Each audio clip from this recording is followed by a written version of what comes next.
Students, I hope you all are well. Today we will start a new chapter, chapter 2 from history. Our name is From Trade to Territory, the company established power. इसमें हम लोग ये पढ़ेंगे the that how Britishers came to India for trading, but they become the owner of Indian subcontinent. There were some basic factors for that, उसी पे हम लोग थोड़ा डिस्कस करेंगे. पहले हम लोग पढ़ते हैं यहाँ पे.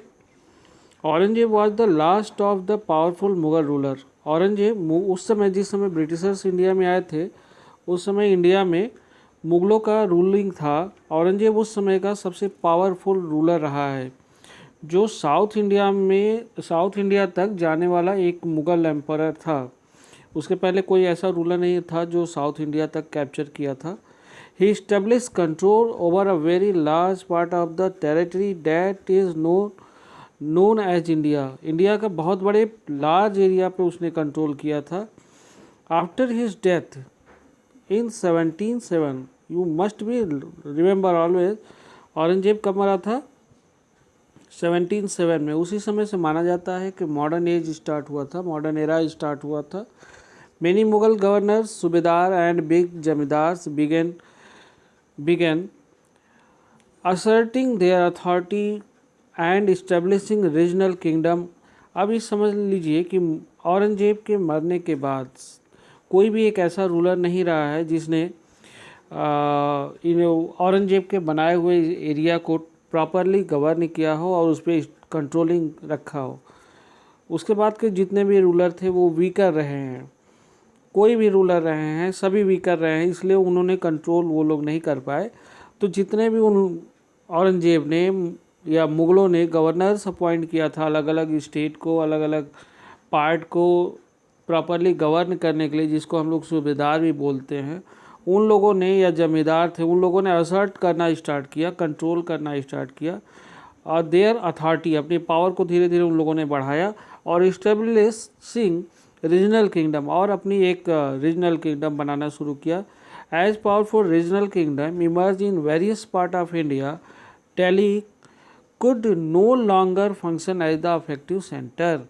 अब ये कहने का सेंस है उस समय सबसे इफेक्टिव सेंटर रहा है दिल्ली, जहाँ से रूल किया जाता था. आप समझिए कि उस अथॉरिटी में सूबेदार थे, चाहे आप कह सकते हो शिवाजी को कह सकते हो, चाहे आप कह सकते हो सिराजुद्दौला को कह सकते हो, चाहे आप कह सकते हो टीपू सुल्तान को. इन लोगों ने अपनी अपनी अथॉरिटी को डेवलप करना स्टार्ट किया. By the second half of the 18th century however a new power was emerging, और धीरे धीरे नए पावर इमर्ज होना बनने शुरू हुए. पॉलिटिकल हॉरिजन, हॉरिजन मीन्स क्या होता है? हॉरिजन मीन्स जैसे कहने का सेंस है क्षितिज बोलते हैं. हॉरिजन एक ऐसा जहाँ पे मिलता हुआ दिखता है आपको. Horizon. The British. Did you know that the British originally came as a small trading company. आपको ये पता होगा कि ब्रिटिशर्स यहाँ पर सिर्फ बिजनेस करने आए थे. उनका ये कहीं से भी ये नहीं था कि यहाँ पर किसी भी टेरिटरी को एक्वायर करेंगे. How then they come to be master. तो अब ये क्वेश्चन आता है कि जब ये सब इसलिए आए थे तो आखिर वो लोग कैसे यहाँ पे रूलर बन गए. अब इस फिगर को हम लोग थोड़ा सा एनालिसिस कर लेते हैं, जिसमें यह है Bahadur Shah Zafar and his son being arrested by the captain Hudson. Hudson के सामने वो बेग कर रहे हैं. After Aurangzeb there was no powerful Mughal ruler but Mughal emperor continue to be symbolically important. लेकिन अब बात समझिए कि उस समय ब्रिटिश औरंगजेब के पास कोई भी ऐसा इम्पॉर्टेंट रूलर नहीं रहा, पावरफुल रूलर नहीं रहा, लेकिन सिम्बॉलिकली वो सब वहाँ पर रूल करते थे. जो डिसेंडेंट थे औरंगजेब के, उन लोगों ने यहाँ पर रूल किया सिम्बॉलिकली, है ना. Massive rebellion against British. और 1857 में जब इंडिया के फ्रीडम के लिए जब यहाँ पर बैटल हुआ था उस समय, या रिवोल्ट हुआ था उस समय, सेंट्रल पॉइंट जो थे वो थे बहादुर शाह जफर. तो इसमें यह है. नेक्स्ट आते हैं ईस्ट इंडिया कंपनी कम ईस्ट. अब आते हैं ईस्ट इंडिया कंपनी के बारे में थोड़ा पढ़ लेते हैं. अब समझते हैं इसको. इन 1600 ईस्ट इंडिया कंपनी एक्वायर अ चार्टर मीन्स होता है घोषणा पत्र, या फिर उन्होंने एक रिटन ऑर्डर लिया था। चार्टर मीन्स होता है written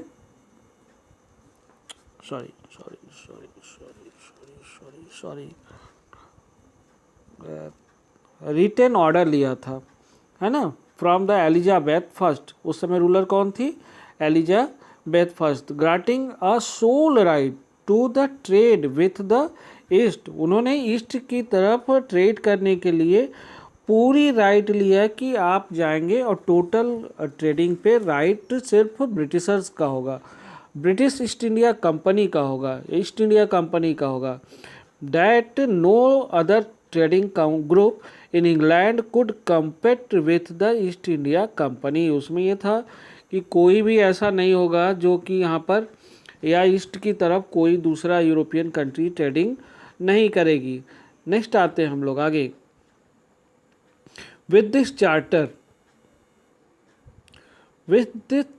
this charter the company could venture, व्यापार करना across the ocean. Venture means होता है व्यापार। क्या होता है? व्यापार। वेंचर मीन्स व्यापार to oceans looking for the new lands from which it is could buy goods at a cheap rate. उनका ये मानना था कि हम लोग बहुत सस्ते रेट पर खरीदेंगे किसी सामान को, and carry them back to Europe, और उसको यूरोप में ही बैक सेल कर देंगे, एंड हायर प्राइस पे, और उसके जो रेट होगी वो होगी हायर, जिससे कि उनको ज़्यादा मुनाफा होगा, प्रॉफिट ज़्यादा होगा। The company did not have the fear.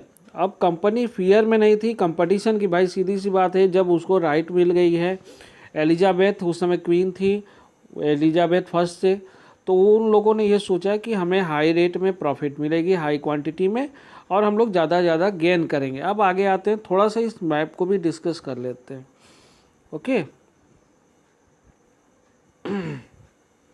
देखिए उस समय ब्रिटिश कंपनी जो आई थी, जब ब्रिटिशर्स यहाँ आए तो एक चेन बना था उस समय, जिसमें ये लोग एक केप ऑफ गुड होप, ये अफ्रीका है, अफ्रीका के लास्ट बॉर्डर पे होते हुए, यहीं से वास्को डी गामा भी पुर्तगाल से आया था, स्पेन से ये सब आए थे, हैं, और ब्रिटेन से आए थे, ये लोग का रूट यही था। और इस पोर्शन को बोला जाता है केप ऑफ गुड होप, यहाँ लिखा भी है केप ऑफ गुड होप लिखा हुआ है। इसका मतलब है कि हम लोग ये सोच कर चलते हैं कि अच्छी आशाओं के साथ हम लोग आएंगे, और ये लोग, कुछ लोग बॉम्बे उतरे, कुछ लोग मद्रास गए, कुछ लोग कलकत्ता पहुँचे। उसको हम लोग थोड़ा सा बता देते हैं हम आपको। जैसे फर्स्टली आप लोग नोट भी कर सकते हो, धीरे धीरे मैं बोल रहा हूँ। फर्स्ट जो फॉरेन कंट्री आई थी वो थी पुर्तगीज़। वो आए थे 1498 में। आया था कौन? Vasco da Gama. कहाँ पहुँचे थे ये? कालीकट। कहाँ पहुँचे थे? कालीकट। अब नेक्स्ट आते हैं, नेक्स्ट आए थे डच। इनका सीरीज भी याद रखिएगा। नेक्स्ट कौन आया था? डच आए थे 1595 में। कब आए थे? 1595 में। पुलिकट। कहाँ आए थे? पुलिकट। नेक्स्ट आते हैं हम लोग, ध्यान से समझिएगा, एक एक आराम से बोल रहे हैं, लिख भी रहे हैं उसको। नेक्स्ट आए थे फ्रेंच।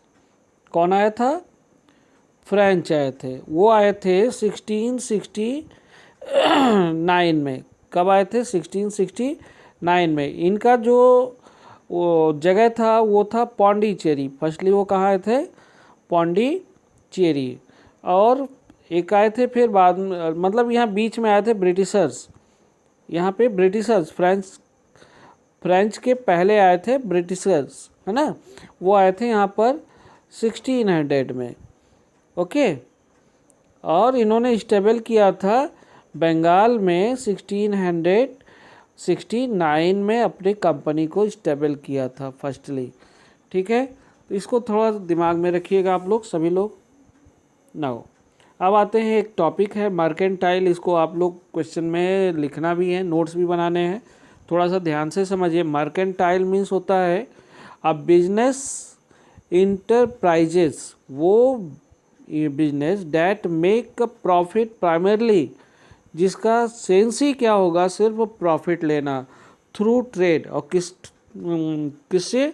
ट्रेड से। बाइंग गुड्स, जिसमें वो करेंगे क्या, सामान को खरीदेंगे चीप रेट पर और सेल करेंगे उसको हायर प्राइस पे। ओके, और आज के डेट में हम लोग इतना ही पढ़ते हैं। आज इंट्रोडक्शन था, कल हम फिर आगे डिस्कस करेंगे। Thank you.